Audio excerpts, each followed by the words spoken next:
Hello, my YouTube family. I welcome you all to your very own channel Next Gen Teachers. हम कर रहे हैं CDP के paper की तैयारी और आज एक और इम्पॉर्टेंट क्वेश्चन मैं लेकर आई हूँ आपके लिए, जो है what do you mean by cognitive development, describe Piaget's cognitive development theory.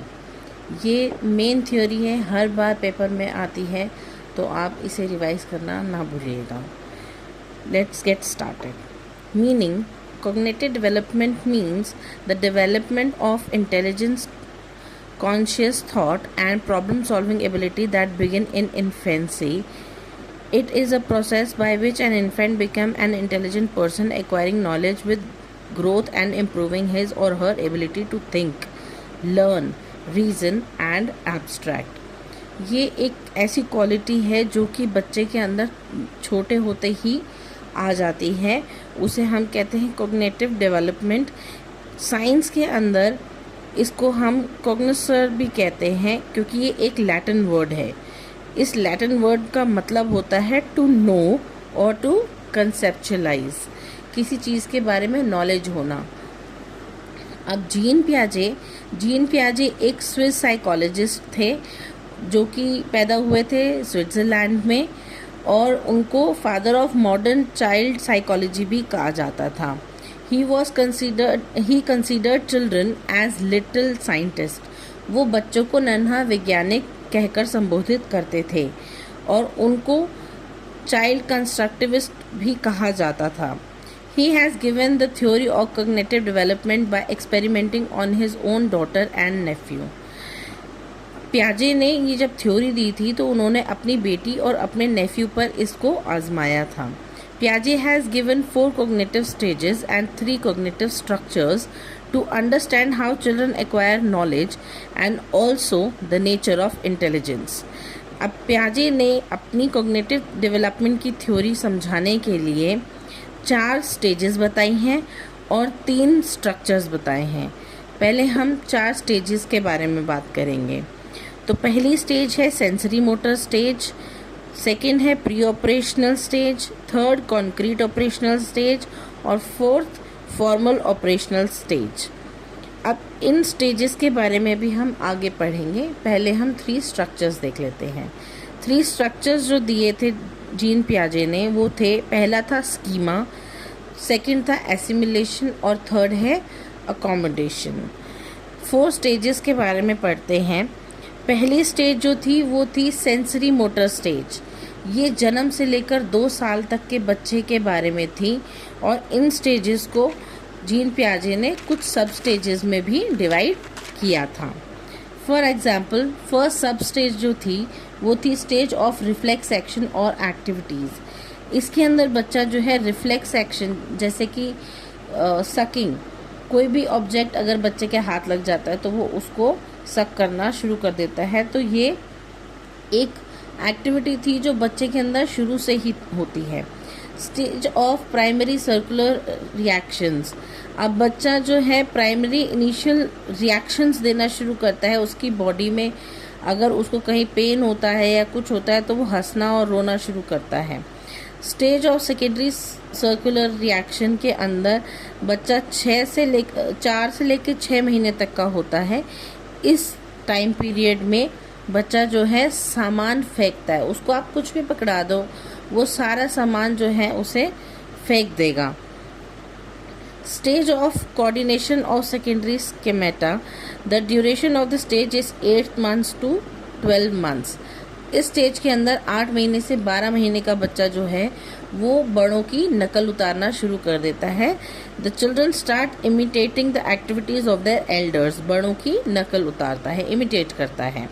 Next stage में stage of tertiary circular activities. इसमें 12 से 18 महीने तक का बच्चा जो है वो अलग अलग स्टेजेस पे बच्चा याद करता है, ट्रायल और एरर करके। हर एक चीज़ को एक बार करेगा नहीं होगा, दूसरी बार करेगा, तीसरी बार करेगा, उसको बार बार रिपीट करके और उसके अंदर परफेक्शन अपने अंदर लेकर आता है। नेक्स्ट स्टेज है stage of invention of new means through mental Continuation. The duration of the stage is 18 months to 24 months. 18 महीने से 24 महीने तक का जो बच्चा होता है वो अंडरस्टैंड करता है बातों को, सारी चीज़ों को। उसके सामने कोई भी चीज़ रख दी जाए तो उसे उसकी एब्सेंस महसूस होती है। अगर कोई चीज़ रख दी जाए तो बच्चे की मेमोरी में वो चीज़ रह जाती है, और अगर उसे वो चीज़ ना दिखाई दे तो वो उसकी एब्सेंस महसूस करता है। सेकेंड स्टेज में प्री ऑपरेशनल स्टेज जो थी, इस स्टेज के अंदर भी जो है 2 से 7 साल के बच्चों की बात करते हैं प्याजे, और इसको भी उन्होंने जो है कुछ स्टेजेस में डिवाइड किया है। जैसे कि pre conceptional period. Pre conceptional period होता है 2 से 4 साल की उम्र का, जिसके अंदर बच्चे के अंदर एनिमिज्म आता है, ईगोसेंट्रिक हो जाता है बच्चा सोचता है जो मैं कह रहा हूँ, जो मैं सोच रहा हूँ वही सही है, और बाकी जो लोग कह रहे हैं वो सही नहीं है। इस एज में बच्चा जो है नॉन लिविंग थिंग चीज़ों को लिविंग बीइंग मान लेता है। गुड़िया से खेलता है, अगर गुड़िया गिर गई तो उसे लगता है कि उसे गुड़िया को भी चोट लगी होगी, इस तरीके से। सेकंड जो है सब स्टेज वो है इंट्यूटिव पीरियड। अब ये पीरियड होता है 4 से 7 साल की उम्र का। इसके अंदर बच्चा जो है लॉजिक लगाना, तर्क लगाना सीखता है, नई अपनी सोच बढ़ाता है और नई नई लैंग्वेज सीखना शुरू करता है, नए नए शब्द सीखना अपने घर वालों से शुरू करता है। थर्ड स्टेज है concrete operational stage. The duration of the stage is from 7 years to 11 years।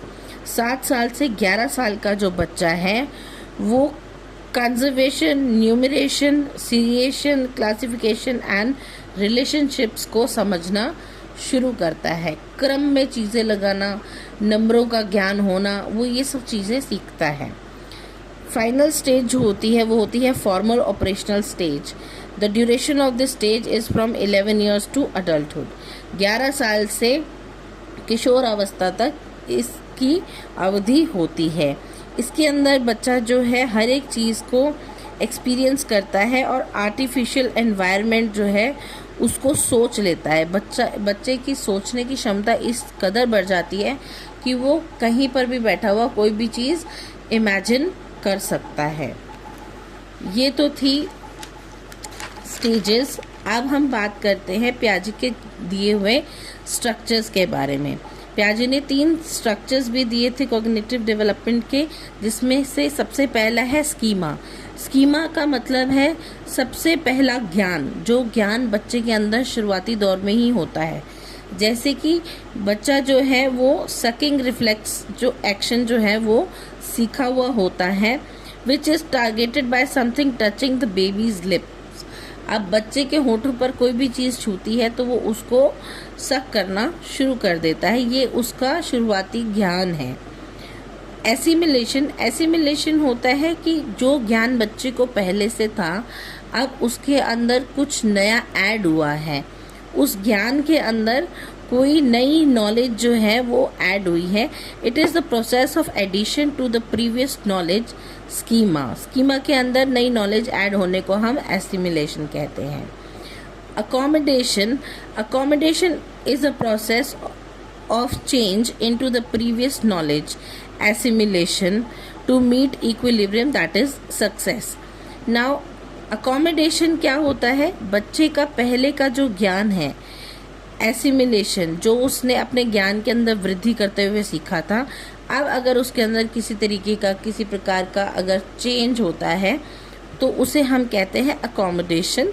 और अंत में इक्विलिब्रियम का मतलब है सक्सेस, यानी कि बच्चा इन 3 प्रक्रियाओं से जब गुजरता है, नई नई चीज़ें सीखता है तो उसको हर एक चीज़ का बैलेंस आता है। एसिमिलेशन और अकोमोडेशन में बच्चा जब बैलेंस करना सीख जाता है उसे हम कहते हैं equilibration. The balance between assimilation and accommodation that derives cognitive development. Cognitive development के लिए ये तीनों चीज़ें बहुत ज़रूरी होती हैं और एसिमिलेशन और अकोमोडेशन का बैलेंस भी बहुत ज़रूरी होता है।